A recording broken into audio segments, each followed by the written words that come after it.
Hey guys, what's up? It's me, Thomas. Today we're back here with How to Beat, and today's How to Beat is on Friday the 13th. Part 1, by the way, from 1980. So, yeah, this is not the one with Jason. This is the one with Pamela. So before we get that wrong in horror trivia and lose someone we love. Look at an ice cream. So, yep, we're up to Crystal Lake. See if we can survive the killings. So be sure to like, subscribe for more. Hope you enjoy it. Let's see some advice to survive Crystal Lake. If you were being stalked by a machete-wielding maniac in the woods, what would you do? A crazy killer is creeping around Camp Crystal Lake, and it's not who you think. I'm here to break down the mistakes made, what you should do, and how to beat the Camp Crystal Lake killer in Friday the 13th. Here we go. These unsuspecting teenagers are about to find out what happens when a scary campfire story turns into real life. In 1958, at Camp Crystal Lake, a group of campers were sitting around the fire singing and playing guitar. They had no idea the campground was being prowled by an unseen killer. Two of the counselors decided to sneak off and go make out. But just as they were really getting down to business, the killer caught them with their pants down and murdered them both.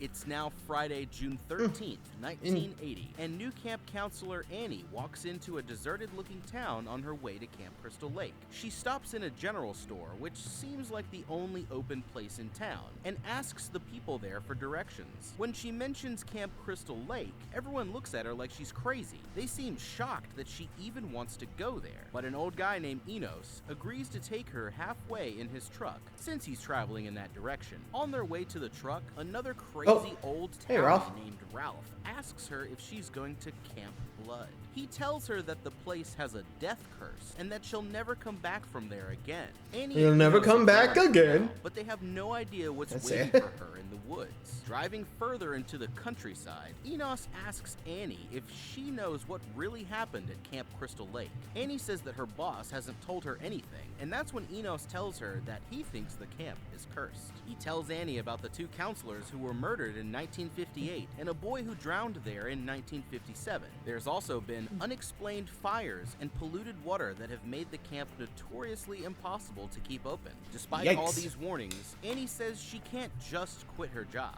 She says that she isn't afraid of ghost stories, but soon she's going to find out that ghosts aren't the only thing to be afraid of. Soon it's time for Annie and Enos to go their separate ways as he drops her off at the entrance to the graveyard. Meanwhile, at the camp, I wonder why the graveyard. Counselors Jack, Ned, and Marcy arrive together and meet the owner, Steve, and another counselor named Alice. He quickly assigns them all chores, and they get to work fixing up the cabins. Walking down the road, Annie hitches a ride from another stranger. Things seem normal at first, even though the driver isn't very talkative, but suddenly they speed right past the entrance to the camp. Annie suddenly panics and leaps out of the speeding vehicle into a ditch on the side of the road, injuring her leg in the fall. She tries to run into the woods, but the stranger parks their car and follows her. Annie can't get far on her hurt leg, and just when she thinks she might have escaped, the killer pops right out in front of her and slashes her throat with a huge hunting knife. The killer of Camp Crystal Lake has officially claimed their first victim of the summer. That makes one camper down, with 7 more to go. Okay, this is one camping trip I think I'd already rather sit out. Annie here didn't even make it to her cabin, and it's still broad daylight. It doesn't take great detective skills to see that something is off about Camp Crystal Lake. At this point, it should be common knowledge that if you stop in a half-deserted town to ask for directions, and the local crazy guy tells you not to go, you listen to him. Especially if more than one of the townsfolk refer to the place you're going to as Camp Blood, I'd say it's time to look for a new summer job. Take it from me. Minimum wage pay and awkward hookups are definitely not going to be worth getting mutilated over. Annie should have known just from the locals' reactions that Camp Crystal Lake was the last place she wanted to go. To make things work. Yeah, honestly, before I even go, I think I would ask the town, like, okay, hold up. Camp Blood? What happened at the camp? Wait, murders, poisonings, fires? Okay. Yeah, honestly, at that point, if I heard that and, you know, the whole, you'll never come back again, you know, stuff like that, I would be like, you know, okay, here's my address. Can any of you guys drop me off home? Please? Just, honestly, not the best idea. I mean, who knows? I mean, I know it's been 30 years, but okay, just imagine, like, whoever's still there might still be looking around. They may be older, but they might still be, doing something. I don't know. I'm just saying, not the best idea. I'd probably wait a few years. I don't know. Maybe if I was older, I'd be like, okay, they gotta be dead now. Pushing 80 at least. I mean, I don't know how old the person who's doing this stuff is, but think about it. Poisonings, fires, killings. Someone's gotta be trying to keep that camp closed. And I know this is coming from me, who's known the franchise, but at that point, I'm like, what? I'm just gonna go back. Can anyone give me a ride home, please? Eesh. Anyway. First, Annie has decided to catch rides with total strangers and hitchhike her way to the cursed campground. Many areas discourage or have totally banned hitchhiking because of the potential dangers for both the driver and passenger. There really is no way. You mean the hitchhiking killers? It's much safer to use public transportation or get a ride from someone you trust. Since there are no buses to the camp, Annie should have just tried to convince Enos to drive her the rest of the way, or ask her boss for help getting there. But apparently, having never heard of stranger danger, Annie is happy to jump in the car with the first person who comes along. Little does she know that this ride is going to be her last. When the car speeds right past the entrance to the camp, Annie knows that she is being kidnapped. Now, this is an absolutely terrifying scenario, but there are actually several things you can do to escape, and you'll need to act quickly if you want to survive. First of all, if you're traveling alone, it's important to let multiple people know where you're going and when you're expected to arrive there. That way, if anything goes wrong, they will be able to contact help right away. I would have asked the owner of the local deli to call my boss at Camp Crystal Lake and tell them I was close by, and contact the police if I'm not there by nightfall. Now, if somebody tries to kidnap you in a place where there are other people around, the most important thing you can do is scream and fight back like crazy. This will slow your kidnapper down and call as much attention to you as possible, hopefully causing other people. Small town, good luck with that. But Annie is getting in the car with total strangers in the absolute middle of nowhere, so the situation is going to be a little different. In this case, experts say that you should calmly evaluate the circumstances and try to come up with a plan for escape. Sometimes the best thing to do is just wait and see what your kidnapper has planned and hope for the best. Annie may be in the middle of the woods and quickly driving away from the camp, but all roads lead to some sort of civilization, and if she had waited a little longer, they might have seen a gas station or another car, giving her a chance to jump out where somebody can help her. They might have even seen a police officer, which would have been really lucky. If I wasn't in any immediate danger, I would have just waited for the first sign of other people, and then jumped out of the car screaming like an absolute maniac, so that everyone around would come see what's up. Eventually, you may have to fight back against your kidnapper, and the best time to do that is while they're driving. You can pull the keys out and shut off the engine, grab the steering wheel and cause the car to crash, or even brace yourself against the door and deliver a flurry of karate kicks to your kidnapper's face. I would have waited for the car to slow down, going around a turn, and then attacked the kidnapper and grabbed the wheel to hopefully crash the car into a ditch. If I was really lucky, the kidnapper might even be knocked out in the crash.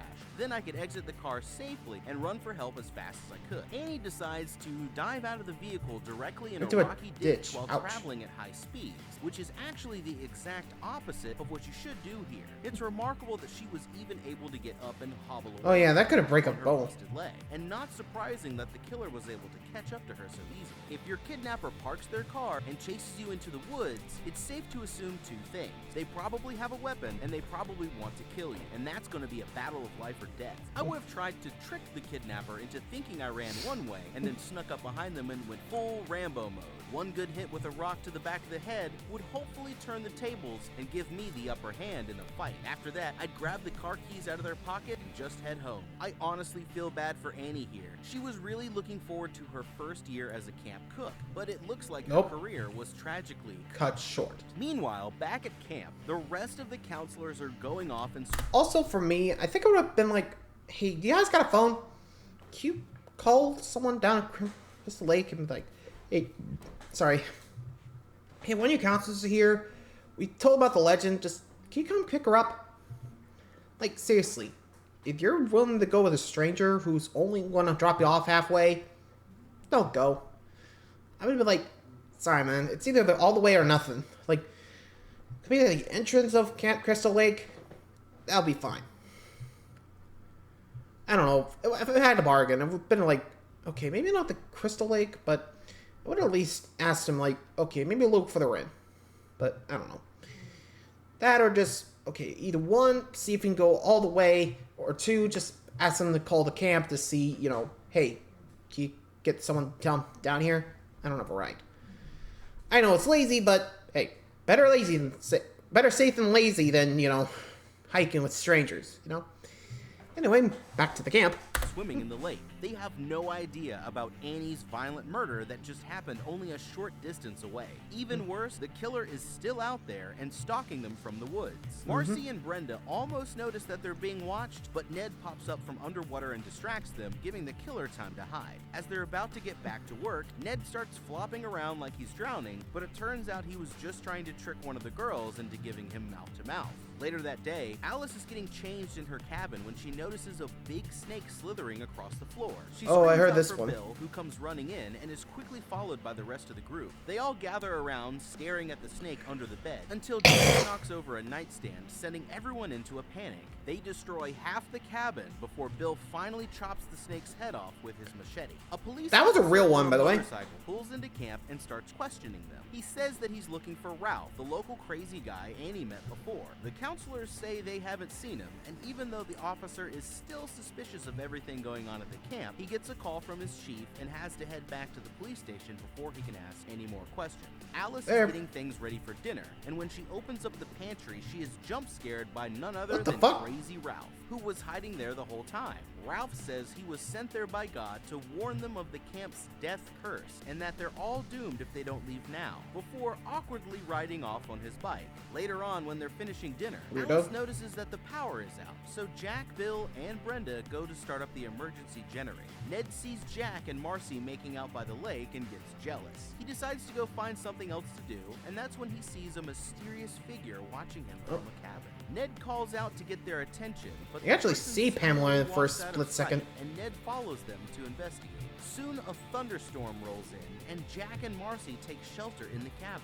The place is pitch dark, and nobody else seems to be in there, so they light some candles and go back to making out. They're so busy that they don't even realize the killer is watching them through the window. And that's not even the worst part, because they have no idea that in the bed right above them is Ned with his throat slashed, just like Annie. That makes two campers 2 down, with 6 to go.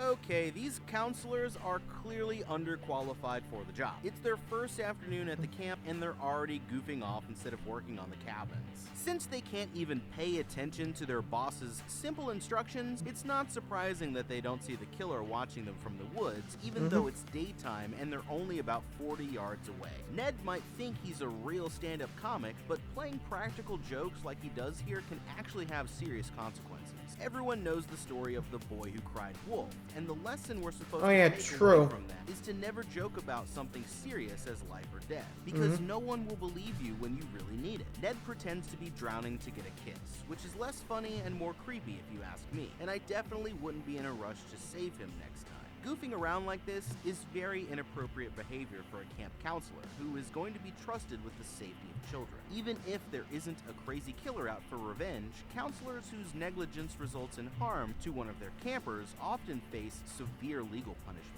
Basically, Ned and the rest of them better start taking this job more seriously and fast. Another example of how unqualified they are the is power. their reaction to the snake in Alice's cabin. While this snake definitely seems scary at first, the I mean, truth no is red that and black. it's probably harmless. In general, most wild animals are more scared of us than we are of them, and will never attack a human unless provoked. Most species of snakes, including those native to the area around Camp Crystal Lake, pose no danger to humans, and it's important to know the difference, especially if you're a summer camp counselor. They could have identified this snake based on its black top and white belly. Plus, it's a large size, and its behavior of hiding inside a cabin, as likely being a rat snake, a species that is completely harmless to humans. A late afternoon visit from a police officer looking for a crazy guy should have set off some red flags for these delinquents. They may not have seen anything suspicious yet, but a warning like that from a cop is definitely something to take seriously. I would have split everyone up into groups of 2 or 3 and checked every cabin on the campground. Even if I didn't find Crazy Ralph hiding inside, I would have made sure to lock all of the windows and doors to each building so that nobody could get in. Then, I would have gathered everyone together to spend the night in just one cabin. This may seem like overkill at the time, but there is safety in numbers, and I'd rather have as many people around as possible if a crazy guy was trying to break into the cabin in the middle of the night. Now, you just want to use them as meat shields. Actually popped out of my damn pantry, I would be going full code red. That's even before he started spouting off about a death curse. Ralph is the textbook definition of a harbinger, a stereotypical character who tries to warn future victims of their impending doom. Annie might have failed to listen to him the first time, but there's no chance that I'd be making that mistake again. After a visit from a harbinger, it's time to stop whatever you were thinking about doing and try to bail yourself out of the situation immediately. Forget locking doors and windows. It's time to get in the truck and leave if you can. Also, I would have called my boss right away and told him what just happened. Death curses and a crazy bum roaming around the campground are honestly way above my pay grade, and I probably wouldn't have taken the job if any of this was mentioned during the interview. I would want someone who gets paid to deal with this, preferably somebody with a gun to show up right away. Either my manager could figure out how to make sure I was safe, or I would get the cops involved, which they should have done anyway since an officer was literally just there looking for Crazy Ralph. I know they're lazy, but is it really that hard to think to call the police and say, hey, the guy you're looking for was just in my pantry practicing his doom prophecy? These kids are really as dumb as they come, and soon not taking things seriously is going to cost them big time. The bottom Yeah, honestly, if I saw him pop out the pantry, if I was there, I would be like, okay, this place ain't safe. So, like, I don't know, like, we got a missing counselor. Dude just popped in out of nowhere like that. I would be like, look, dude, I know I really appreciate the offer, but I just don't feel safe. I'm out of here. You know, probably would have just told him I quit and just left. Like, hey, I ain't sticking around. Like, seriously. The fact that he showed up and told us, yeah, you might want to leave, I'd say, like, thanks, bro. See ya. Like, I just leave. Like, I don't care. Just go. I mean, like, anyway. Line is that it's definitely not a good time to sneak off to go make out, like Jack or Marcy, or to creep on your fellow campers from a distance like Ned. There are thousands of people who have gone missing in the wilderness and state parks with no logical explanation. So, when Ned is walking alone and sees a strange figure silently disappear inside a cabin, it probably isn't the smartest idea to follow them in, no matter how thirsty he is for a woman's touch. If it were me, I would have run back to the rest of the group at the first sight of someone watching me. Since Yeah, that's I know twice Jack now. and Marcy are together, if everyone else in the group is accounted for, then it would be clear right away that we are being stalked by an unknown person.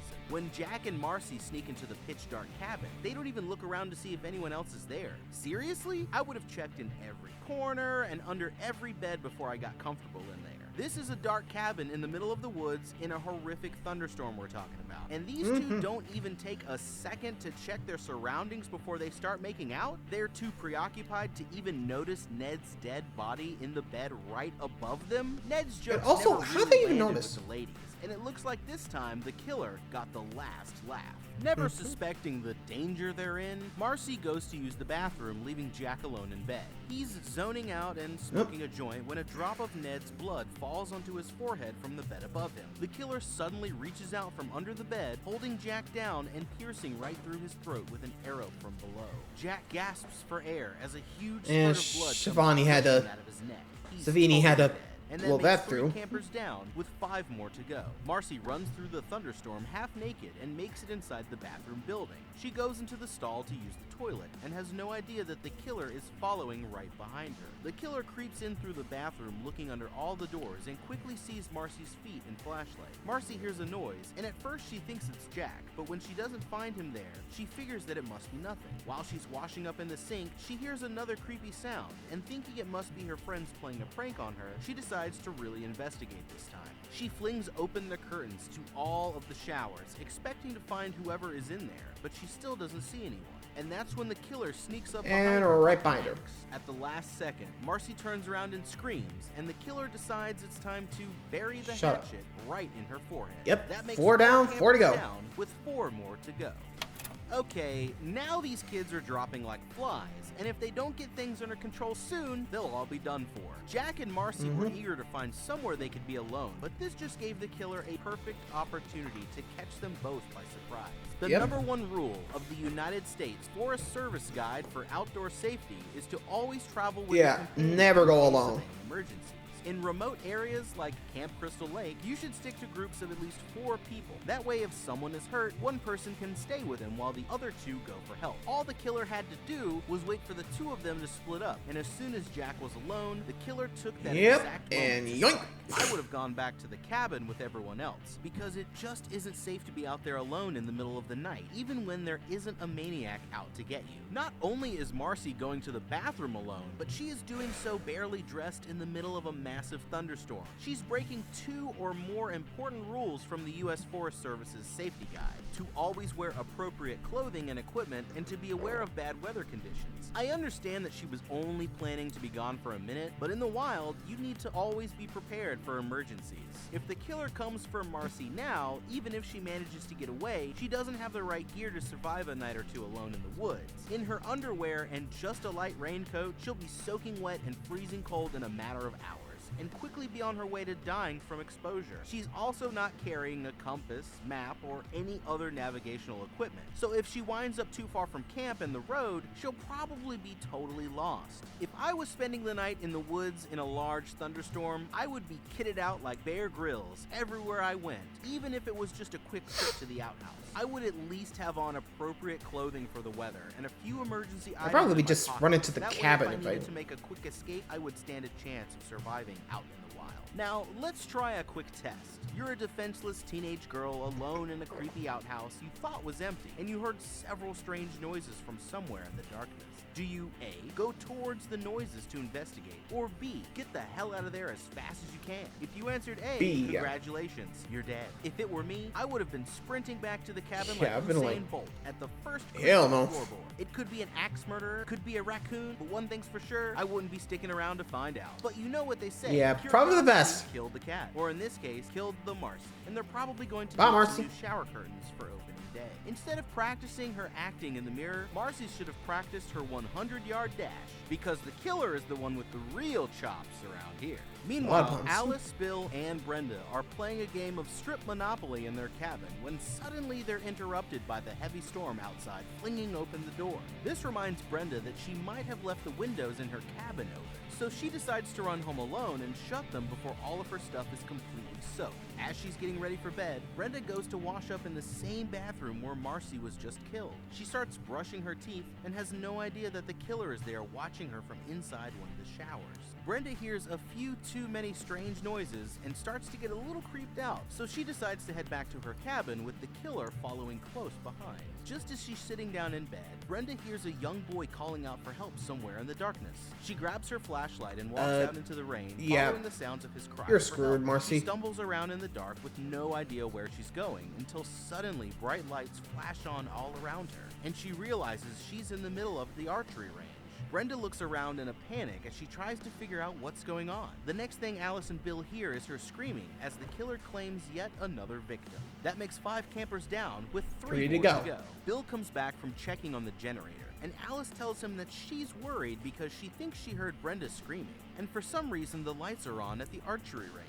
Bill decides to go check things out, and Alice goes with him. They get to Brenda's cabin, but they don't find her inside. What they do find horrifies them both: a bloody axe laying on Brenda's bed. They head to Jack and Marcy's cabin next, but they don't find anyone there. Finally, they decide to check the bathroom, and Alice is really starting to get creeped out. She says that she thinks they should call someone for help. Bill and Alice head to the main office to use the phone, but the door is locked, and Alice has to break the window with a board she found nearby.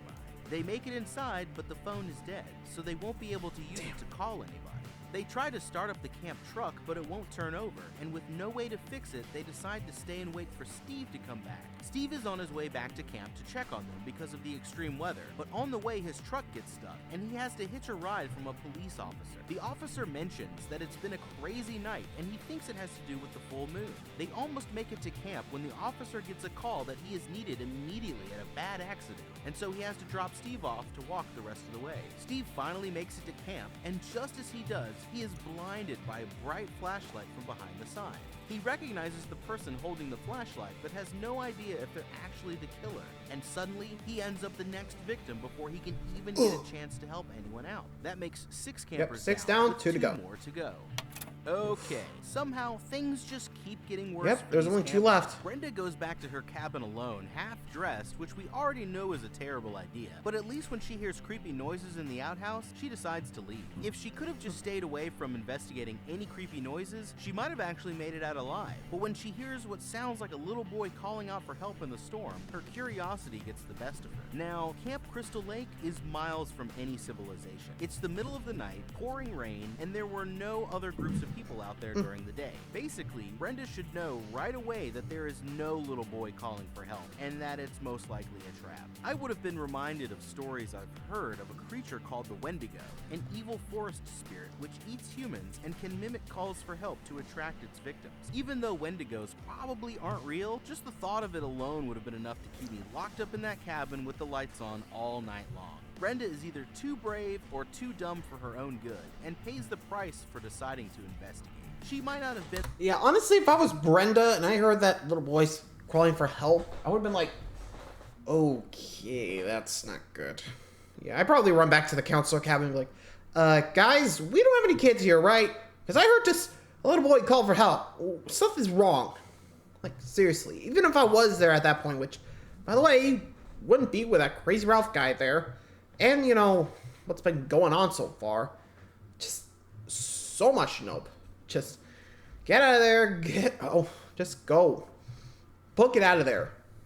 Jeez. Though I'd probably make sure I wouldn't make a scene of it. I don't know. Just saying. Sometimes it's best just to book it out of there. You know, get to town. Be like, yo, something's going on down at Crystal. Like, you gotta help us. Please. Or at least something. I don't know. I probably would ask the police, look, can I just stay here for the night? I don't feel safe. Like, after I ran away. Because, frankly, yeesh. Anyway.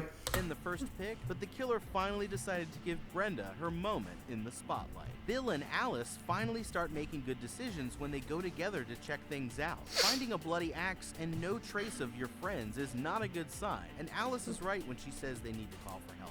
I would have headed straight down to the main office and tried to call someone using the phone. If the phones were dead, like they are for Bill and Alice, I would have also tried to get the truck started and drive into town. Since neither of these plans work, the two of them decide to stay put and wait for Steve to arrive in the morning, which is actually another very good idea. The Forest Service Guide says that the most important thing to do if you have an emergency in the woods is stay where you are and wait for help, especially if it's nighttime and you're in an unfamiliar area. Unfortunately, they don't realize that Steve is never going to make it back to camp. Steve is worried about the bad weather and decides to head to camp to check on everyone. He should have checked the weather earlier in the day and spent the night at the camp if he knew the storm was going to get dangerous and the roads would be difficult to drive on. When he finally does make it to camp, he runs into a person he knows, but who definitely doesn't belong out there, waiting for him at the entrance. I would have been suspicious right away, since the person has no business being out in the middle of the night during a huge storm, and especially because of the history these two have, which we find out about later. I would have backed up and asked them what they were doing there instead of getting within stabbing range like Steve decides to do. Sure enough, Steve is killed too, and the future for his camp isn't looking very bright.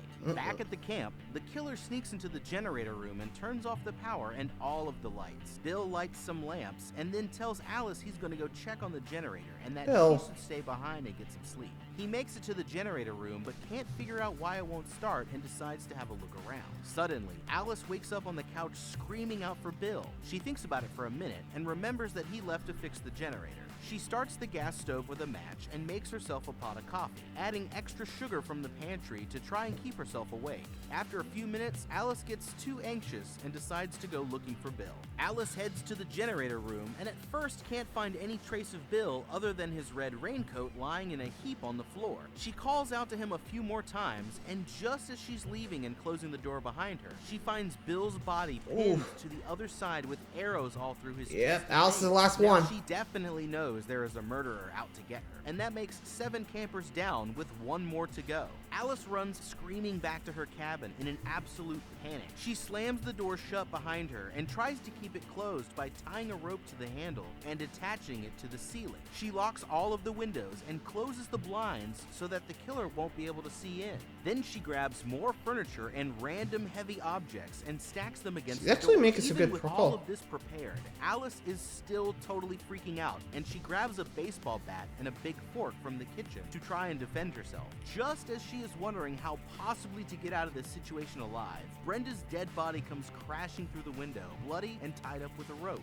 Alice is having a full-blown mental breakdown when suddenly a car pulls up outside. Alice runs outside thinking it's Steve, but is surprised to see that it's actually a harmless-looking old lady out here in the middle of the night. The old woman introduces herself as Mrs. Voorhees and says that she's an old friend of Steve's. Alice runs to her begging for help, hardly able to babble out a complete sentence. Despite Alice's absolute panic and insistence that there is a killer on the loose, Mrs. Voorhees doesn't seem the least bit concerned. Mrs. Voorhees enters the cabin and sees Brenda's dead body, but her reaction seems totally off. She tells Alice that Steve should have never tried to open this place, and suddenly she launches into a psychotic rant and reveals what's actually been going on. Mrs. Voorhees says that she was working as the cook at the camp in 1957 when her son Jason drowned in the lake because the counselors weren't paying attention. She says that they should go, but Alice is totally freaked out and wants to wait for Steve instead. Mrs. Voorhees tells her that Steve won't be coming because she killed him so that he couldn't open up the camp again. Just then, Mrs. Voorhees spirals into a full-blown psychotic episode and starts chasing Alice around the cabin with a knife. Alice grabs a poker from the fireplace and strikes her with it, knocking her down onto the couch. She uses this moment to escape hit her from head the too. cabin, but Mrs. Voorhees quickly recovers and is back in pursuit. Alice runs to the car. And this when is why she you opens double the tap. door, she finds Annie's dead body sitting in the passenger seat. She screams and runs away right into kick her Steve's dead out. body, which is hanging from a tree. Mrs. Voorhees is now close behind her, speaking in the voice of her dead son, and Alice takes off into the forest. Okay, now Alice knows what she's up against, and it's time to put this old lady turned serial killer into permanent retirement. Bill and Alex deciding to split up at this point is almost unfathomably dumb, especially after they found a bloody axe in their friend's never go By alone. now, they should know that the safest thing is to stick together. Alice smartens up Ay, and ay, decides ay. to go looking for Bill, and she also makes a pot of coffee which should keep her awake and help her react more quickly to any danger. She finally does find Bill at the generator room, but the several arrows sticking out of he's his dead. body make it clear that there is a killer on the loose and only one target left. Bill tried his best, but his plan for survival turned out to be all full of holes. Just like Alice, I would have ran straight back into the cabin and prepared myself for a home defense scenario. Experts say that during a home invasion, the most important thing to do is to contact the police, stay quiet, and prepare to defend yourself. Since the phone lines aren't working, Alice is going to have to handle this on her own. The rope tied around the doorknob is a great idea, and I would have kept stacking any heavy furniture I could find in front of the door and windows. I would have also grabbed the baseball bat to defend myself, although the fork seems pretty useless. Then I would have turned off again, all the the knife. lights, found a spot to hide, and came out swinging like Barry Bonds at the first sight of trouble. When the car pulled up out front, I would have at least waited a minute to see who it was before I took down all the barricades I just put up, especially since my friend's dead body was just flung through the kitchen window a moment before. After finding out that the killer was Mrs. Voorhees all along, I would actually be pretty relieved. Now that I know I was only up against someone's crazy grandma, I'd feel more confident in my ability to get out. Well, I mean, you don't know it's all the killer that yet. It's never okay to hit an old lady. But after she's violently murdered 7 of your friends, it's time for the gloves to come off. She may be possessed by the vengeful spirit of her dead son, but there's still no way she could take me in a fair fight. I would have knocked that old geezer right to the floor and tied her up with the rope I was using to hold the door shut. Then I would have grabbed the keys, stole her car, and drove off, even if Annie's dead body was in the passenger seat. Alice is going to need to get herself under control and take the fight to Mrs. Voorhees if she wants to stay alive. Alice makes it to the generator room and finds a... Yeah, honestly, I also would have probably tied her up, too. I don't know, like, knock her out, make sure she ain't coming back up anytime soon. Tied her up, you know, to something that will keep her steady, because, you know, oh, and make sure nothing sharp could be used to get her out. Get in her car, probably take the body with me, though I'm not sure what I would do. Actually, I don't know. Would you guys bring the body with you? I probably would have tossed it out since, you know, that would probably make me look like the bad guy. Just saying. Probably just drive into the town, get to the police, be like, you gotta help me. It's Miss Voor... I don't know, I just would have told the police, you know, what was happening. She's tied up in the cabin right now. Get down there, please. You gotta stop her. It's not good. Please. Anyway.